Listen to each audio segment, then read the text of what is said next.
I think that was just cool to show like he kind of did his training in the dark so that he could shine in the light like nobody else ever has, right? Like, clip I know. that.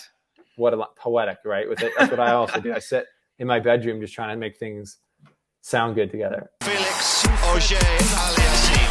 Bianca Andreescu is a US Open champion. Shapovalov with the moment. Lola Fernandez. It is another performance to remember for the Canadians. Hey everybody, we're back with another episode of North of the Nets. Brendan McCarthy with you alongside my astute co-host, Stephen Boughton. This is actually, Stephen, the first time you and I have co-hosted together. I hope you fans enjoyed the last two episodes with Lucas Weiss and ex-pro Jesse Levine. We're going to get into that interview later, recapping it at the end of our show. But Stephen, how you doing, man? I haven't talked to you for a while. Yeah, it's good. We missed you on the last show, providing that comic relief. No, it's good. And then, like you said, it's the first time just the two of us cowboying together. So, it's, as you mentioned off air, it's a bit of a kind of a lull season. Some people check out after the US Open. Those are the casual tennis fans. Yeah. For the hardcores, which are still watching this, there's tons of tennis going on now, and it'll even get more intense. And that's why I'm still in Europe, is because there's some really good tournaments going on. So we're about to go on. So I'm excited to get chatting about all this Canadian action today.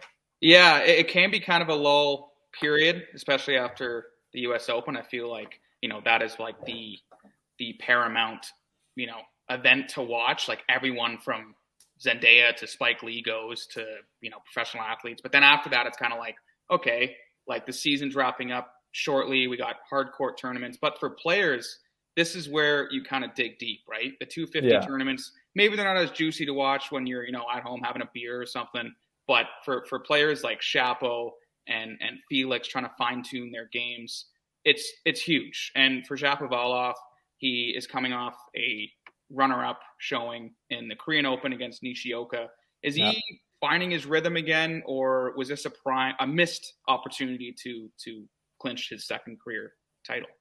Yeah, I think, he's obviously headed in the right direction just because he's like winning back-to-back matches. For a while there, it was like, forgot how to win a match, which is, it obviously shows how hard it is on the ATP Tour to win matches. But I think he is definitely, his game, just watching some of his matches in Korea and then even just watching his matches so far in Japan, he's playing kind of that more, and honestly, I thought he was moving in the right direction, including the US Open for sure, and even Cincinnati. So he's been moving in the right direction for a while. It's not like a recent turnaround, but I especially thought the level of his match against Rublev at the US Open, I think we've talked about it before, it was insane, right? Like they both played just amazing tennis. Rublev's a top 10, amazing player. So it's not like that's a bad loss for Shapovalov, and he was moving in the right direction with his game already then.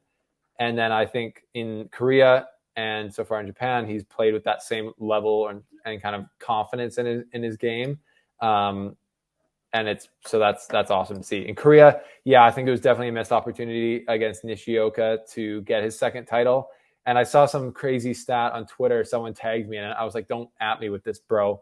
There's like some stat. I'm not even bringing it up. But there's like a number. It was like Canadians, like all Canadians in finals are like some number. It was like pretty low. It was like they're like 20 losses and 23 wins or something in finals or something like that since like 2015. That would include like Milos, Bianca, Layla, Shapo, and Felix. So maybe we're missing that clutch factor so far, but as I've said many times before, they're all, Shapo's the oldest of that young group, which is like 23. So it's insane to, anyways, I thought he would beat Nishioka. Shapo said he's annoying to play as a joke, which he would be annoying to play. He's like a little short guy out there running around getting every ball back. So it's tough to play against, especially when you're error prone like Shapo can be. But, potentially sweet matchups here in Japan. Now he's into the quarterfinals. Playing Coric. Yeah, Coric, man. What do you think about that? Like, did you see any Coric's form when he just like randomly won Cincinnati? I did. I caught a bit of it. I mean, Coric is always a tough challenger, but for Shapo, I mean, like it's almost like good for his game to be like, okay, you lost in the finals, but days later, I'm going in another 250. Like, dump it. let's go. Let's try and, get back to another finals appearance and, try to make your bread. But exactly. unlike Japan's actually an ATP 500 or 500. Yeah, you know what I mean. I guess the next 1,000 is Rolex Paris Masters, right? So that's at the end of the month. Correct. Yeah.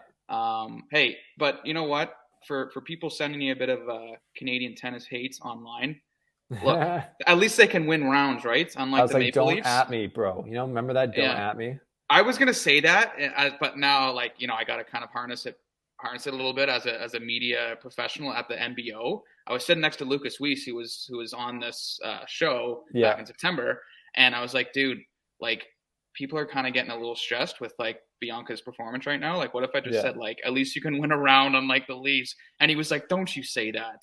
And I'm just like, man, I would never say it, but imagine the response from the crowd, especially in the heat of August when everyone at the NBO is likely from the majority's from the GTA. Yeah. But I like it. I said that on the show. Remember when I was and I'm an ardent fan, and a Leaf fan, so I could say that. I'm burying them. So, and like you said, they're still so incredibly young. Shapo's 23, and he's how old's Felix? Is he 20? I think he's 22 or 21. Yeah, so they're not even 25 yet. So sometimes I feel but it's the pressure, right? It's the pressure of being a singles Canadian tennis player, right? Milos, Genie, they kind of hit their peak already. Now they're on, a bit of the back nine of their career already, I guess. I mean, Milos might actually be done. We don't know. That's still the mystery of our time. Yeah. I mean, Genie's still young. I don't want to, say she's on the, well, I guess she kind of is. She's kind of transitioned. 28. She's 28. She's kind of transitioned. You're a rookie in tennis. You're starting to decline. Yeah, but just our previous guest, Jessie Levine, transitioned into the broadcast scene, which I think she does a kick-ass job at. So pretty good. Yeah. Shapo, he's on the right path for sure. I think if he beats Chorich, he can play, I think, Kyrgios in the semifinals, which would be as well. So that'd be a fiery matchup to say the least. Felix, though, let's team player Felix. I appreciate you putting this in the schedule because I tweeted about it a week or so ago. I think after he beat Djokovic at the Laver Cup, which was super stellar performance from him. He had in the Davis Cup just a few weeks before, he had beaten Carlos Alcaraz, recent world number one. And then earlier in the year, he won the ATP Cup with Denis Shapovalov and the rest of the crew there. So he's just been on an unbelievable team winning streak or team winning level, or when team tournaments come around, he just finds his best, which is, that's legendary. But what is what's been clicking for him though? Because and then in singles Grand Slams, he's a couple of early exits Wimbledon, U.S. Open. But what's been clicking for him when you're doing a team-based tournament? Yeah, I don't know. I got a press credential to the Basel tournament here in 3 weeks, which he'll be at. So I'll hope to ask him this then. But it's all speculation for me. But it might also just be nothing. It might just be coincidence. But I think there's that extra different element, obviously, as Jesse talked about in the Davis Cup. It's a crazy extra energy from your team and the fact that you're going through the country. You got them sitting there in the box. Maybe I've always thought, and this is just speculation, but I've always thought, when he's losing, when he played against Draper or when he played against Cressy in Wimbledon, lost to Draper in the U.S. Open, he gets, or he lost to Casper Ruud in Montreal. That was a terrible match he played. It was he will play these bad matches and he almost looks like a deer in the headlights sometimes when he's losing. I almost want him to get more emotional and blow off steam and kind of get rid of the nerves or whatever he's experiencing. So maybe the team atmosphere just helps him be more emotional and just get more fired up and be more locked in. Because when he's fired up and he's he's right there in all the matches, and he's serving well and hitting his forehand well, it's he can beat literally anyone. He beat Djokovic. Yeah. He was super close to beating Nadal at the French. So maybe that team atmosphere just gets him going that little bit extra, which helps him not have as many flat matches where he comes out. Because all the matches he's lost, he's been kind of flat or just super error prone. So yeah, I think there's that added incentive, right? I mean, obviously the big win against Carlos Alcaraz in the Davis Cup, effectively punched their ticket into the knockout round for a top 2 spot for the knockout round in November. Then the Laver Cup, obviously beating Joker was huge. And then obviously he won his doubles match with Jack Sock. Yeah, so, that was insane. And that was all on the Sunday, right? Like that was just like a crazy Sunday. And then Team World wins their first. I guess me and you are both technically Team World, right? So yes, let's go Team World. Team World, baby. But like that's just the added incentive, right, for Felix, and I've really put the team on his back. Yeah, I think truly he did.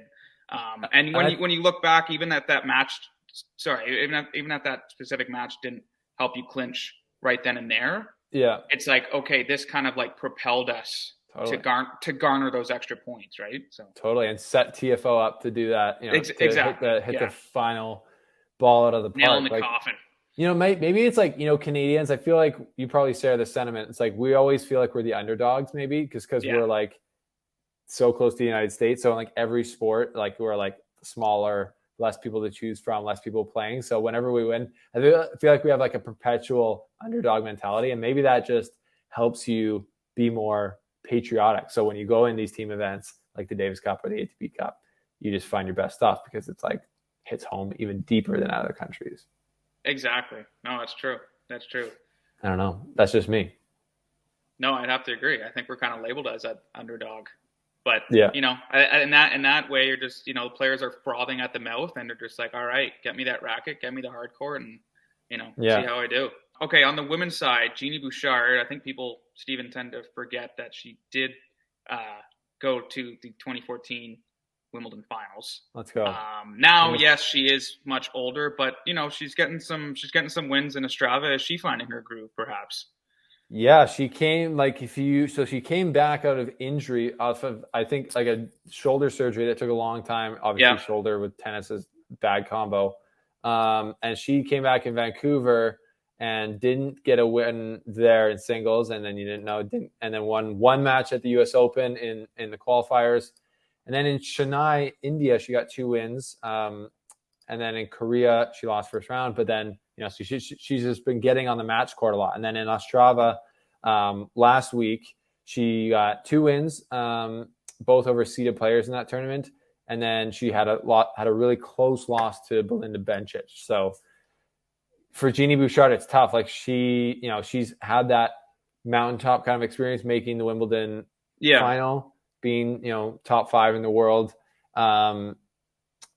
And then, having a lot, like kind of some unfortunate things happen after that with like her slip and fall at the US Open, but then also just like kind of getting, I've never talked to her because she's declined our interview requests all these years. But, like I think it was like a lot of that was just like people, thought she was more interested in modeling than playing tennis and all this stuff. And then she's had injuries. So then that, 28 is not that old, but it can, a lot of time can get taken up in your career if you have setbacks like she has had. So she's got game for sure when she can play the way she wants to play and when it works.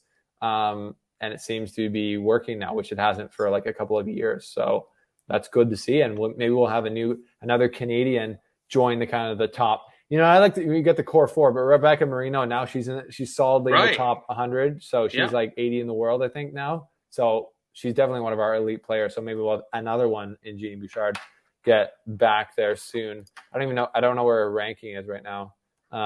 Belinda Bencic always seems to be that barrier for a lot of the Canadians, right? Like she really gave Bianca a tough run at the French Open a couple months ago. Yep.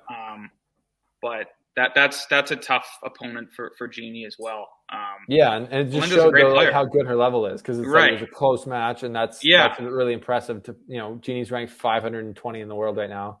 So it's like impressive to be able to go that close in a match with a player like Bencic. Who's you know what? Legit. It's all reps, right? Maybe Genie will just be like a hybrid model of broadcaster, and then, hey, I'm going to play in this 500 tournament or something like that, and just have that kind of mix. Kind of cool, right? Yeah. Instead of just completely nixing tennis, playing tennis, maybe she kind of works the hybrid model a little bit. Genie, I don't know. That's what she's been doing. I think her goal right now for sure is just to get back to the top of her game and just try and, because in reality is 28, you still can definitely play for like a lot more years. Yeah, no, for sure. But yeah, she, I know she did this stint with the with the tennis channel. My thing right now a little is bit though. I don't want. Yeah. Yeah, she did a little bit. I don't want pro tennis players to become broadcasters because we need to become broadcasters. That's like, true. That's true. No, but there's like, for example, with Fed retiring, he was like, maybe I'll commentate a bit. I think we would all love to have Fed, and Genie is good. I've seen her on the tennis channel; she's great at it. So, yeah, no, it's good to see her back in the mix. Well, speaking of an ex-pro who turned broadcaster, I guess Genie's an ex-pro. That was a not ideal transition, but speaking of a tennis player who turned into a broadcaster, Jesse Levine, who was our previous guest on this show. Steven did a great job with him. He's really, really receptive. Loved the interview, and I think really, what stood out to me about that interview. Obviously, I didn't really know how rigorous and savage Roger Federer's training regimen was, but man, just to kind of hear the stories and his insight about, his 3-hour training, regimens, and how he kind of tried to like simulate how like a 5-set thriller match would be, just kind of this obviously like, work ethic, passion, like that's talent, like that's a given, but you kind of have to, if you want to be great, like you have to dig deep and kind of go into a little pocket of your brain to kind of turn into like an animal, right? And I think Roger Federer, everyone talks about his grace and his elegance and his class, but he was a savage too, and it helped him kind of have that stamina for his matches. Savage in terms of his training methods, right? Totally, that's kind of what I got.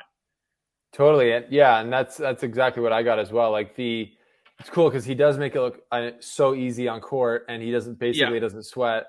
But he also looks like, if you really watch him, like when he's practicing and stuff like that, at a tournament, he looks very relaxed. Like he looks like anyone else kind of warming up. Like he's not as like intense in his practices as like Nadal is. And he's not doing like all the crazy stretching and crazy, like, showing off his workout routine like Djokovic might do.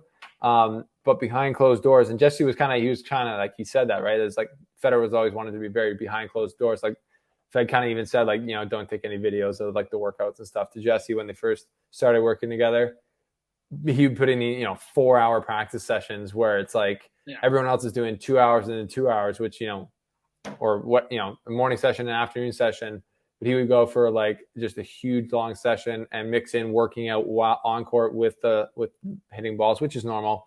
But I think that was just cool to show like he kind of did his training in the dark so that he could shine in the light like nobody else ever has, right? Like, clip I know. That. What a poetic, right? With it, that's what I also do. I sit in my bedroom just trying to make things sound good together. No, you know what? That's essentially saying, but better, work in silence, but let your success make your noise. So I'm glad you chose that cliche. Yeah, it is a cliche. I drop cliches all the time on this show, man. Like cliche, dude. Success is you got to be cliche. There's no new ideas under the sun. So let's not act like we're trying to become originals here. In school, I was taught no cliches in sports media, and I'm just like, but is that what they told you? Yeah, and then like when I got to like the big stage, like writing, they're just like that works. Like north of the net. North of the net. Well, that's clever. It's not even like No, I'm just saying the big stage, north of the net is the big stage. Well, I mean, yes. North of the net and TSN, like writing in college versus writing for a legitimate, renowned sports company. It's like you can dabble with cliches. It's fine. But absolutely. We love a good cliche. No, but no, that was a really cool chat. Hey, like it's just seeing the differences in ways that he would go about it compared to other pros. And then I think he also just had like the biggest dose of natural talent that we've ever seen in like a tennis player. So like the hard work matched with that just created like all the magical moments that we remember from Fed's career. What's interesting too, when you kind of talk about the GOATs in respective sports, like Michael Jordan, I don't think people were weeping when he retired, right? Like players, I feel like players were just like, okay, great. Like cool. I got to experience the court with MJ. And then teammates were kind of just like, thank God, right? Thank God. But like when you see Nadal, like his like rival on the court, like Nadal, Federer, like you and I, we're both 27. We grew up watching those two figures on the court. Nadal's weeping, like, and it's not even like for the camera. Like that guy is like, it's like, it was like painful to watch, but like also like very like beautiful to watch. But you just think of like GOATs, you know, at their respective sports, but he was just like beloved off the court too. But some players are just like, you know, like MJ, right? Like, no one was weeping when he retired. Yeah. They're just like, that guy was something. He was weird, right? Right? Like, he was a savage. He's very controversial. Like, I feel like everybody except for like the hardcore trolls in tennis loved Federer. Even if you didn't cheer for him, like, you could be like, that's a great dude. And he brought, I think, one thing I've heard like every other pro say is that tennis wouldn't be where it is without him. And that's what I've tried to knock home for people. It's like, I really think he brought the game farther as far as like international appeal and like than like pretty much any other player has, which is like crazy. And, you know, in my eyes and a lot of people's eyes, he's the best ever to ever do it. So it was really cool to see. Yeah. Like other, you know, even Djokovic tearing up for sure. Like everyone being affected by it. I was crying it was late here. So I was watching it, but it was just a surreal experience. But yeah. And Jesse Levine had a front row seat to his career, which is cool. So if I see Fed here in these next couple of weeks, which might happen, I'm going to say hi. Because North of the Net is ready for you, Feds. We are. But I'll say hi from Jesse Levine because apparently the North of the Net, Jesse said he, you know, would see Federer after that and they'd chop it up about hockey. And apparently Fed's a big hockey fan as well. So might have to get the deets on who exactly he cheers for. Yeah. You know, why Switzerland can never beat Canada, things like this. We'll figure it out. Well, thank you so much for listening to this week's episode of North of the Net. We'll be back. See you next time.